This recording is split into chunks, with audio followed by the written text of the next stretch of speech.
Assalamualaikum warahmatullahi wabarakatuh. Perkenalkan, nama saya Adinda Rizky Aulia dengan NIM 30802400013. Di video kali ini saya akan menjelaskan psychological theory menurut Sigmund Freud, yaitu psikoanalisis teori. Nah, sebelumnya saya jelaskan dulu apa sih itu psychological theory. Psychological theory adalah kumpulan kerangka pemikiran atau pendekatan ilmiah yang menjelaskan pikiran, emosi, dan perilaku manusia bekerja, berkembang, serta dipengaruhi faktor internal dan eksternal. Oke, sekarang kita kenalan dulu nih sama siapa sih Sigmund Freud dan beliau mengembangkan teori apa sih.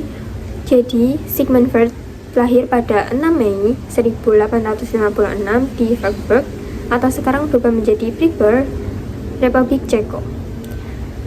Kemudian beliau pindah ke Wina dan lulus kedokteran dari Universitas Wina pada tahun 1881.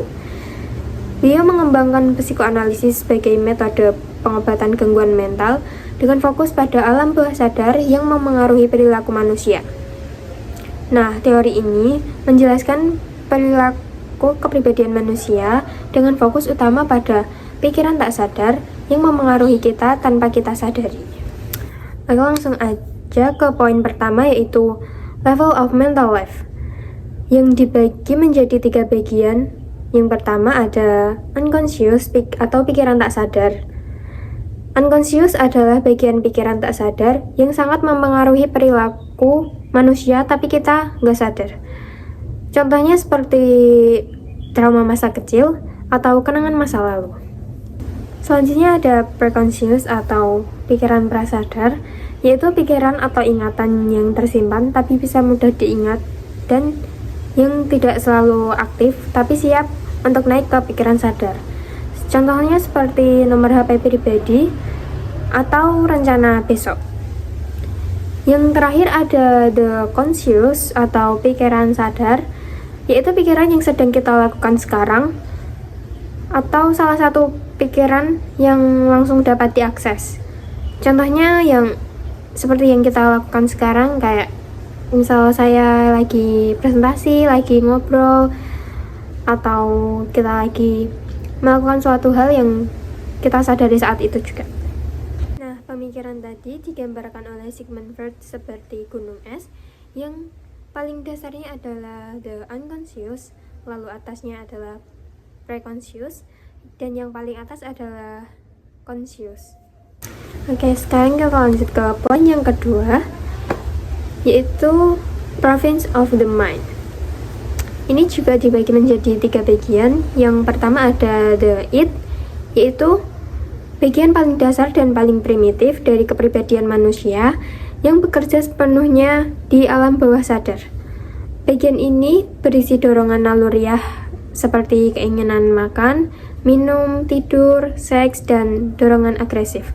Nah, id ini bekerja berdasarkan prinsip kesenangan atau pleasure principle.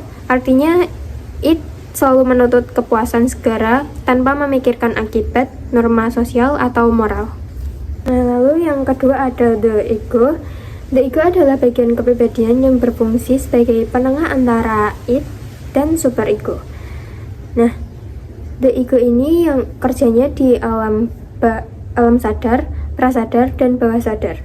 Ego ini berpegang pada prinsip realitas atau reality principle, yang artinya ego berusaha memenuhi keinginan id dengan cara yang masuk akal dan dapat diterima oleh lingkungan sosial.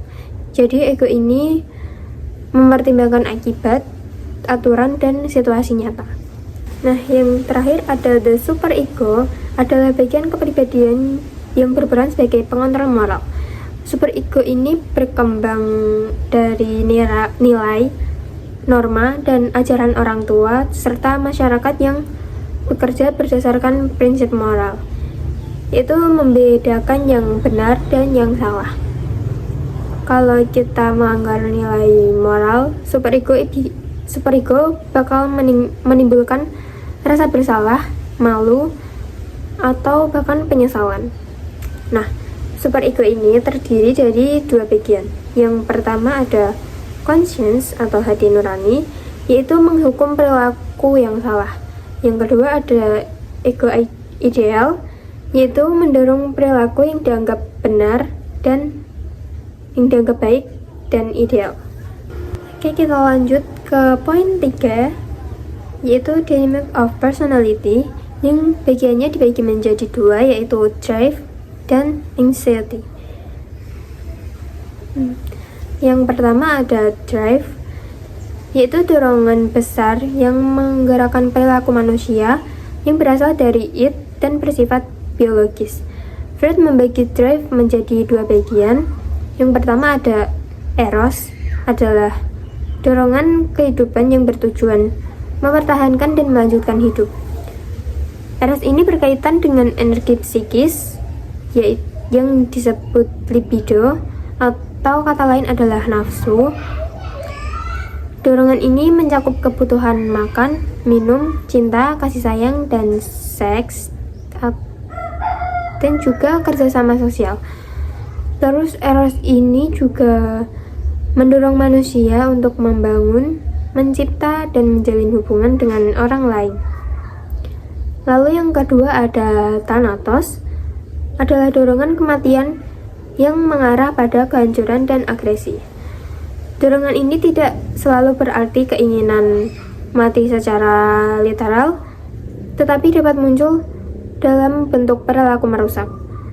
Thanatos bisa diarahkan keluar sebagai agresi, kekerasan, dan kebencian, atau ke dalam diri sendiri seperti menyakiti diri dan perilaku destruktif.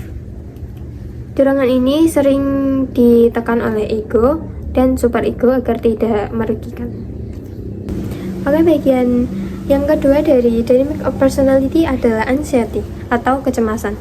Nah, anxiety ini adalah sinyal bahaya dari ego. Kecemasan muncul ketika ego merasa terancam oleh dorongan id, hukuman superego, atau bahaya dari dunia nyata. Nah, anxiety ini dibagi menjadi 3 bagian. Yang pertama ada reality anxiety atau kecemasan realitas, yaitu kecemasan yang muncul akibat ancaman nyata dari lingkungan luar yang bersifat rasional dan realistis.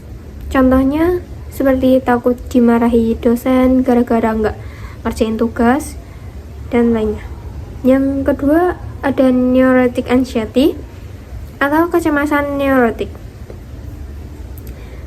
Neurotic anxiety adalah kecemasan yang timbul karena ego takut tidak mampu mengendalikan dorongan id, sehingga individu khawatir akan mendapat hukuman. Contohnya kayak takut keinginan marah atau agresif akan keluar tanpa sadar dan menimbulkan masalah. Yang terakhir ada moral anxiety atau kecemasan moral. Moral anxiety yaitu kecemasan yang berasal dari superego, muncul ketika seseorang melanggar atau berniat melanggar nilai moral. Contohnya, rasa bersalah setelah berbohong atau melakukan perbuatan yang dianggap salah. Selanjutnya kita masuk ke poin yang keempat, yaitu defense mechanism adalah strategi psikologis tidak sadar yang digunakan oleh ego untuk melindungi diri dari kecemasan atau anxiety. Nah, mekanisme ini membantu individu menghadapi konflik antara id, superego, dan tuntutan realitas. Ada beberapa jenis defense mechanism, yaitu diantaranya ada repression atau represi, yaitu menekan pikiran, perasaan, atau pengalaman yang menyakitkan ke alam bawah sadar. Contohnya, lupa terhadap pengalaman traumatis masa kecil. Yang kedua, denial atau penyangkalan, yaitu menolak mengakui kenyataan yang menyakitkan atau mengancam. Contohnya, seseorang menolak percaya bahwa orang yang disayanginya telah meninggal. Yang ketiga, ada projection atau proyeksi, yaitu mengalihkan perasaan atau dorongan yang tidak diterima ke orang lain. Contohnya, orang yang iri mengatakan orang lain yang iri ke dirinya.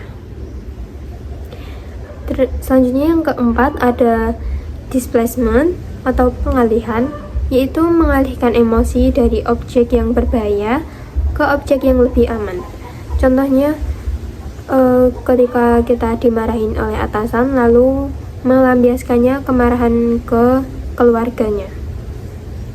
Yang kelima ada rationalization atau rasionalisasi, yaitu mencari alasan logis untuk membenarkan perilaku yang sebenarnya tidak dapat diterima. Contohnya saat gagal ujian lalu berkata soalnya terlalu sulit. Yang keenam ada regression atau regresi, yaitu kembali ke pola perilaku kekanak-kanakan saat menghadapi tekanan. Contohnya orang dewasa yang menangis saat stres berat. Yang ketujuh ada sublimation, mengalihkan dorongan negatif ke aktivitas yang positif dan diterima sosial. Contohnya menyalurkan agresi melalui olahraga atau seni. Nah, ini mekanisme pertahanan yang paling sehat menurut Freud. Yang kedelapan ada reaction formation atau pembentukan reaksi, yaitu menunjukkan perilaku yang berlawanan dengan perasaan sebenarnya. Contohnya, bersikap sangat ramah kepada orang yang sebenarnya sangat dia benci. Oke, kita masuk ke poin yang terakhir, yaitu psychosexual stage.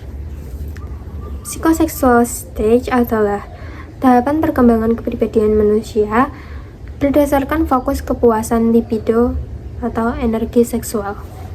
Tahap-tahapannya terdiri dari 1. Oral stage, dari bayi sampai 1 tahun.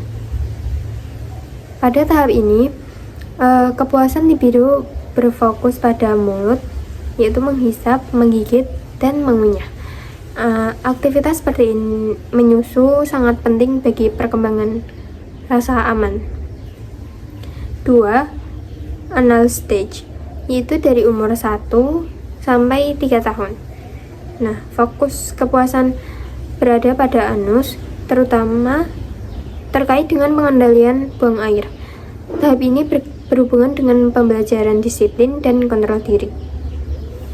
Anal stage terbagi menjadi 2, yaitu anal retentive, terlalu rapi, kaku, perfeksionis.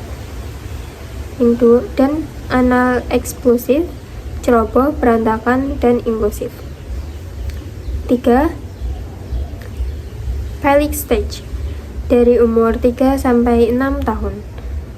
Fokus libidonya berada pada alat kelamin.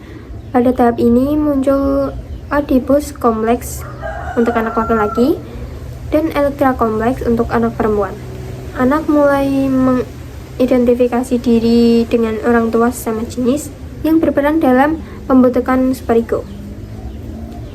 Yang keempat ada latency stage, dari umur 6 tahun sampai pubertas. Tahap ini energi seksual menjadi laten atau tersembunyi.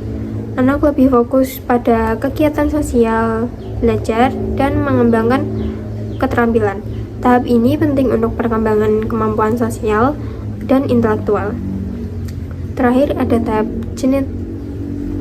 genital stage atau pubertas sampai dewasa.